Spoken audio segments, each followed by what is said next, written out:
Whew, this has been a rough week. Let me tell you, first of all, we knew the Federal Reserve was meeting this week, and on Wednesday, they came out and announced exactly what we expected, which is a 3/4 point rate increase. And what's interesting is that mortgage rates reacted a little bit concerning, and rates went up a little bit at 11 a.m. when that announcement came out. And then at 11:30, when Powell, the chairman of the Federal Reserve, started talking, rates came back down, and they actually settled back down to where they started the day on Wednesday. And I thought, oh my gosh, good. We dodged a bullet. Now, remember, the bullet isn't the 3/4% rate increase. We knew that was coming. That was already built into our projections, like I decide, but the mortgage market's projections into what's happening, what do we expect to happen in the future, where's the economy going? Because that's what we're looking for, is where's the economy going? And the funny thing is, we're trying to read the tea leaves of what the Federal Reserve thinks is happening with the economy. Doesn't matter what the Fed is actually going to do. It matters because Fed raises rates, that only impacts short-term loans, home equity lines of credit, literally credit cards, but it doesn't impact long-term loans. Long-term loans are driven through what do we think the economy is going to do in the future? What is unemployment going to do in the future? And most importantly, what is inflation going to do in the future? And I'm going to repeat this. I've said it many times, but it bears repeating. Inflation is the enemy of mortgages.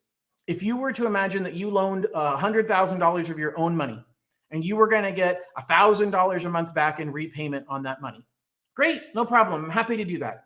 Except that you decide, hey, I'm going to use that $1,000 so I loaned out the $100,000. I'm going to use that $100,000 to buy groceries for my family. Excuse me, not the $100,000, the $1,000 in income. I'm going to use that to buy groceries for my family. Until you set a grocery list that says, hey, for $1,000 a month, I can buy these 20 things to feed my family this month. And then everything's hunky-dory. And as long as inflation doesn't take off, every month you get your $1,000, you buy the 20 things. You get your $1,000, you buy the 20 things. But now this crazy thing called inflation happens, and everything you're buying on your list costs more. But you're only getting $1,000 a month in income. So what do you have to do? You have to buy fewer things on your list. You only get 19 things. You only get 18 things because all those things cost more. So it erodes the buying power of the money you've earned by the interest you're earning on that $100,000 you loaned. Well, that's exactly what mortgages are dealing with. That we loaned money out and we said, hey, we expect to earn a certain amount of return over the life of the loan. But as inflation goes up, that money we're earning pays for fewer and fewer things. Now, I can't go back and renegotiate that $100,000 loan at a higher interest rate, but the next person I loan money to, I need to charge them a lot more because I got to make up for the fact that my earnings, my buying power has eroded on that first $100,000 that I loaned. So the next $100,000, I got to charge a lot more interest in order to be able to, on average, buy the 20 things a month I need to feed my family. That's why inflation is the problem. But here's what the mortgage market, what the bond market, what the stock market is trying to do. They're trying to figure out what's the Fed going to do to fight inflation, and is it really going to work? So the higher the Fed raises interest rates, in a way, that's a good thing because it means that the Fed's going to stop inflation faster. But the higher the Fed raises interest rates, the more it's a concern that maybe the Fed doesn't know what they're doing, or that they think, hey, this is a bigger problem than we think it was in the beginning. Let me give you a different way of thinking about this. And I know this is a sensitive subject, but I think it's the best way to look at it. And that is if you think about a fire. Now, I won't say wildfires, we'll just talk about a house fire. And you say, hey, my kitchen caught on fire, and I called the fire department, and they sent out a fire truck with 3 firemen. And the guys get there, and they start talking back and forth. And the next thing you know, you hear them calling on the radio saying, hey, I need 2 more fire trucks. How do you feel? Do you feel good? Because it means that there's going to be 3 times the number of people putting out the fire in your house? Or are you worried? Because maybe the fire's worse than what you thought. You just thought it was a simple kitchen fire. The fireman knows the fire's already started going up into the attic. And if they don't attack it heavily immediately, it's going to spread. Well, now the question is, was 2 more fire trucks enough? Should he have called in 4 more fire trucks? Because by the time those 2 fire trucks get here and it spread, maybe they needed 4 trucks, and they should have called in 4 trucks in the beginning. Here's why that applies to mortgages and the market today. When the Fed says, hey, we're going to raise interest rates and we're going to keep raising them until we kill inflation. Oh, man. So you mean you think that you don't even know when you're going to kill inflation?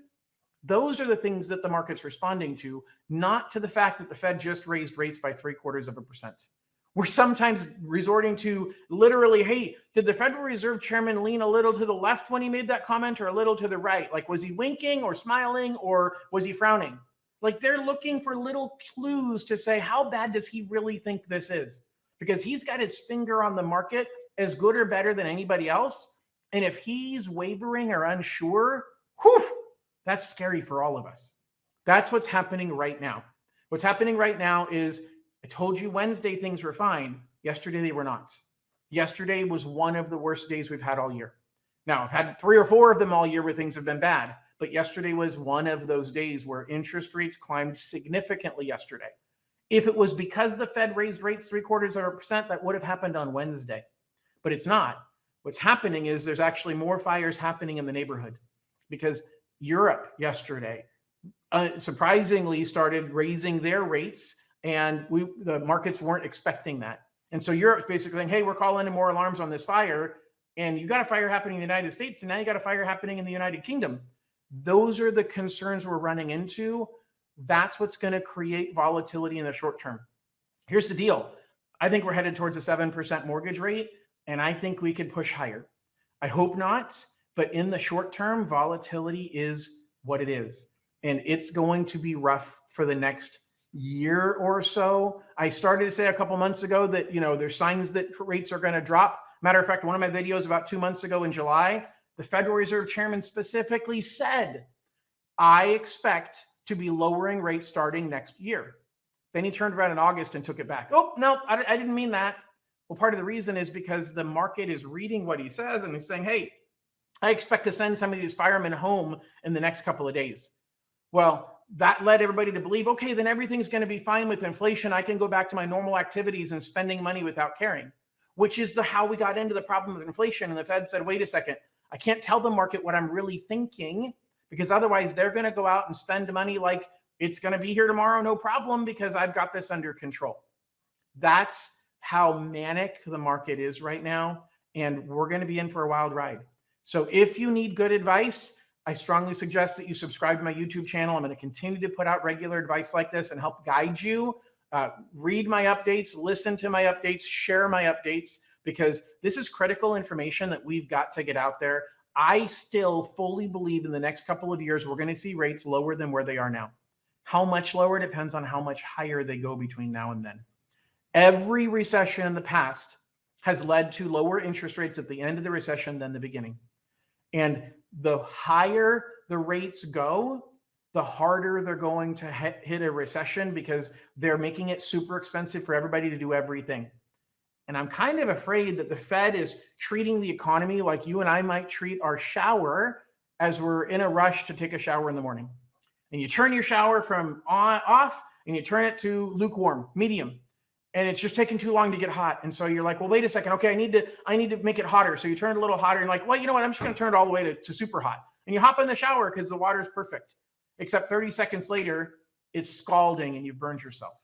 And that's what the Fed is doing. And the Fed is saying, hey, I've raised interest rates a little bit and I'm waiting for the market to cool down. Oh, it hasn't cooled down. Raising rates more, waiting for the market to cool down. Nope, it hasn't cooled down. Okay, I'm turning it to scalding hot so that I can get the market to cool down. Well, guess what? In an instant, it's going to cool down. That cool down is called recession. It's coming. I'm not saying that as a foreboding warning. I'm saying it as a fact. I believe we're going to hit a recession, and the higher we're raising interest rates and the longer we keep rates high, the harder we're going to fall in a recession. That too will pass. Recession is not the end of the world. It's simply a very challenging time for the people that lose their job. But remember, a recession, upwards of 10% of the population is unemployed in a bad recession. Right now, about 3.5% of the population is unemployed.